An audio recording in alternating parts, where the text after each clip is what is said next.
Hey Katie, Hey Alex, it's great to meet up with you once again on Mozart Snapshots. it's great to see you too, as always, and thanks for coming. Well, I think this is my home. Okay, so now everybody knows. But we do have a nice place here, don't we? Well, it's looking a lot like Christmas up here. That's what Bing Crosby sang. That's very true. But you know something, last week it looked much more like Christmas because all of Salzburg was covered in snow. I can guess. Yeah. In Mozart's day, they generally had white Christmases in Salzburg. They did, but you know, we're not predicted to have a white Christmas this year. But regardless, I still thought we could enjoy a nice hot Glühwein here and some Lebkuchen to celebrate not only the season, but also this wonderful journey through the life and times of Mozart in Salzburg that we've gone on. Well, I only can say Prost. It's been quite an adventure since that first discussion we had about Wolfgang walking down the Getreidegasse. Yes, the street where he lived, the street where he was born. You know, even though today the Getreidegasse is the most busy and most touristy shopping street in all of Salzburg, it is still first and foremost the street of Mozart. It was busy in his day too. You're right, it was, because it was actually somewhat of a shopping street even back then because it was filled with merchants. Going back to the 14th century, the Getreidegasse was actually the only through route to Bavaria. And on top of that, Salzburg had received so-called staple rights, and that meant that when merchant ships came, they had to first of all unload their goods and display them for sale before they could move on. You can still see some of the old wrought-iron gilt signs hanging on the facades of the houses. Yes, you definitely can. And those give the Getreidegasse a very special look, as do the picturesque arcades and the many throughways, and also the little inner courtyards, which in those days were used either as storage spaces or stables for the animals. The street must have been rather dirty. Yes, but they did clean it, and actually they had quite a novel way of cleaning it. So once a week on Saturdays, they would dam up the Alm Canal, and then they would use its water to flood the street and move all of that dirt into the Salzach River. But yes, you can imagine by today's standards, by modern standards, it was definitely rather dirty, even so. Streets in those days were generally dirty because the majority of them were unpaved. That's very true, and so consequently people often wore two pairs of shoes. So, I mean, not at the same time, of course. They had shoes for outside, and then they had shoes for inside. And for instance, when Mozart had to play on the organ in the churches, then he had to wear special organ shoes, or Spielstiefel, so that he wouldn't get the instrument all dirty. Interesting. But so living on the Getreidegasse, Wolfgang must have had friends among the street's residents and shopkeepers.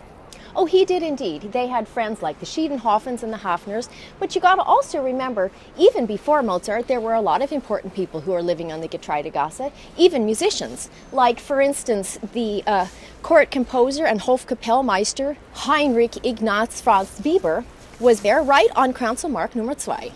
We often like to forget that there was music in Salzburg before Mozart. That's very true, and there was a lot of music, and it was very good, as we have discussed already in our series. But so, who or what was where? Well, first of all, at Getreidegasse number 1, that was the Schiedenhofen house. Do you remember the Schiedenhofens? Joachim Ferdinand von Schiedenhofen, the friend who kept the Tagebuch. Exactly right. And the Mozarts and the Schiedenhofens often visited each other, and especially when the boys were away on tour, so when Leopold and Wolfgang were away, then oftentimes Mama Mozart and Nanel would go over to the Schiedenhofens to play cards with Mrs. Schiedenhofen. And house number 4? Well, the house number 4, that was actually the Bieber Apotheke, or the Bieber Pharmacy, and that has been a pharmacy uninterruptedly since 1608. And actually, until the year 1764, it was one of only 3 pharmacies in the entire country. So Wolfgang may have gotten his medicine there when he needed it. That's right, he very possibly did. And in fact, what's interesting is that in the Mozart family letters, there's more than 100 medicines mentioned. And you know, when they got sick on tour and things, Leopold would often write home to Salzburg to inquire with the doctors or with the local pharmacists which medicines the family should use. Sensible. And now you mentioned the Hoffners. Which house were they in? Well, they were actually on the cross street. So you had the Getreidegasse, and then we have the little Sigman Hoffner Gasse, which is named after Sigman Hoffner, who was one of the most important and respected merchants in all of Europe. And he was also the mayor of Salzburg. And number 6, known as the Hoffner House, was the seat of his many important trading houses. Isn't one of Mozart's symphonies called the Hoffner? It is, the Symphony number 35, K385. And then there is also the Hoffner Serenade, K250. But both of those works are actually due to Sigmund Hoffner's son, so Sigmund Hoffner Jr., who was a childhood friend of Wolfgang. So what did Junior do? Well, at the age of 15, he inherited the entire family business, so he became a wholesale merchant just like his father. But he was not only a merchant, but a great philanthropist. He became actually the greatest benefactor to the city of Salzburg because he gave over 300,000 gulden to various institutions in Salzburg, from orphanages to hospitals, to welfare organizations, to monasteries, churches, schools, you name it. And because of all his philanthropic activities, he was knighted in the year 1782 by Emperor Joseph II. And it is for this occasion that Mozart composed the music which would become the Hoffner Symphony. Wolfgang had left Salzburg by 1782, hadn't he? Yes, he had, and therefore Leopold wrote him a letter in Vienna requesting a composition for this special occasion. Unfortunately, it was a rather difficult time for Mozart because he was really in the middle of writing his opera, The Abduction from the Seraglio, and he was in the midst of preparations for his wedding with Constanze. And so normally when Mozart was all stressed, he would find some old music that he could kind of, adapt or rewrite or whatever. But it seems that at this time he didn't actually have any spare music. And so luckily, being the fast composer that he was able to get the 6-movement serenade written 3 days after his wedding and just in time for Sigmund Hoffner Jr.'s very special celebration. How did it become the Hoffner Symphony if it was a serenade? Well, because the next year, in February, Mozart was again in need of a composition in a hurry, and so he asked Dad to please send the manuscript back to him in Vienna. And he was able very quickly to turn the serenade into a symphony by simply throwing out the march and one of the minuets and adding a few more instruments into the ensemble. I see. And the other serenade? Well, the other serenade was commissioned actually a bit earlier in 1776 for a lavish garden party, actually a bachelorette party, for the marriage of Sigmund's sister Liesel. Nice background music. It was. Anyway, tell me about some of the other houses of the Getreidegasse. Well, number 10 has a nice connection to Mozart because it was actually a Wirtshaus for more than 250 years until 1778 when it was turned into a schoolhouse. That was a change. It was indeed. And in July of that year, 1778, the pianist and composer Sigismund von Neukomm was born there. And he studied theory and composition with both Leopold and Michael Haydn. And then he moved to Brazil, where he popularized the music of Mozart and Haydn. I can't say that about my teachers, but his teachers obviously made a positive impression on him. I think they did. So, what's the story of Café Mozart? Well, the Café Mozart at Getreidegasse number 22 has been called Café Mozart since 1922, but its history goes back much farther, in fact all the way to the year 1734, because it is the second oldest coffee house in Salzburg. And what's particularly interesting is that the stepdaughter of the owner's daughter was married to a guy named Giuseppe Tomaselli, the father of Carl Tomaselli, who was the founder of Café Tomaselli and a very good friend of Leopold and Nonnel. And the Sternbräu has been around for a while too. It certainly has. It's been around for 600 years. The brewery itself goes back actually to the year 1415, but the house is believed to have been there all the way since the 13th century. And what we know, Mozart frequented the Sternbräu quite often, particularly in the year 1777. Which kind of food do you get in the Sternbräu? Well, you get traditional Austrian food and traditional Austrian Salzburger beer. And what do they have also? And they also have wonderful Salzburg sweets. And? I don't know. What about the Italian way? Yeah, they also have some wonderful Italian food on the other side. And it belongs to the Sternbräu. That's exactly right. And so you cover both bases, Austrian and Italian. Yeah, tell it to people. That's right, but Mozart went there for the beer. Yeah, it could be. Yeah. Wolfgang enjoyed his beer with his friends. That's right. He certainly did. And his whole family, I guess. Yes, that's exactly right. Anyway, as we now come to the end of the Getreidegasse, there's a couple of hotels. The one, the Goldener Hirsch, has been there since the year 1407. And the next hotel, the Blaue Gans, is believed to be the very oldest hotel in Salzburg, dating back to the year 1360. Well, Katie, it's been fun to wander down memory lane on the street where Wolfgang lived. It certainly has, and it's been fun to wander down this entire memory lane of Mozart Snapshots. And before we say goodbye, we are going to talk with a very special person who perhaps you know.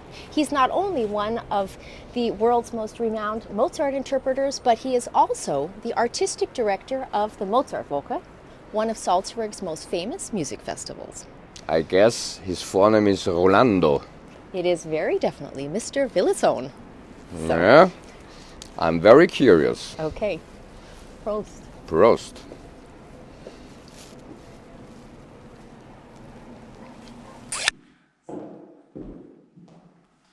So, Mr. Villazón, it's a great pleasure to be able to speak with you today. Now tell me, what was your very first memory of Mozart? I think the very first memory, unfortunately, it's a commercial in Mexico about a toothpaste that had the so I think this is the very first memory that I have Mozart. Fortunately, better memories come later. And in fact, the very first opera that I sang in my life was by Mozart, Il Re Pastore, the last opera that he composed for Salzburg. Before I started learning the role, I started reading the letters, and I fell in love with Wolfgang Amadeus Mozart. As it happens to all of us when you start to get to know the man, not only the genius musician, but when you know this incredible human being, it really becomes a friend in your life. That's right. And so you being from Mexico City, the area around Mexico City, I'm from Denver, we're both from complete other part of the world. How does Salzburg inspire you? How does it inspire you being here? I mean, the city of Salzburg is simply inspiring me. Just to know that Mozart was born here, it would be enough, but we not only know that Mozart was born here, but we now have the Mozart Foundation with all the knowledge, with all the material, with all the documents, with the instruments, the original instruments of Mozart, the museums. There is an energy. It's almost like the soul of Mozart is flying around, and musicians feel it. I mean, everybody kind of comes and says, look, this is my friend's music. How do you think that this city shaped his ideas, shaped him as a musician? Well, completely. Salzburg was, there was a lot of humor in Salzburg. It's a very witty people. And he was a very witty person. And Everything he was a very witty person. And so, let's not forget also that Salzburg was not Austria. Salzburg was in itself a region. In fact, when Mozart was in Milan, Milan was part of Austria, and Salzburg was not part of Austria. So the Milanese at that time were more Austrian than the people from Salzburg. And so they were very proud, they were very inclined towards ideas of the Enlightenment at the time, the 18th century. Very much influenced by that. A part of them, it was also a very spiritual, religious community, but also they were very, very good at taking distance in all these beliefs. And It was very social, and of course it was very musical. So I'm sure that today Mozart is very happy with Salzburg because of the quality. So there's many, when you read about his letters and things, he talks about various places in Salzburg that he loved to be. If he was here today, can you imagine that he would still be sitting out in a cafe enjoying himself? Where would he be? What do you think he would be doing?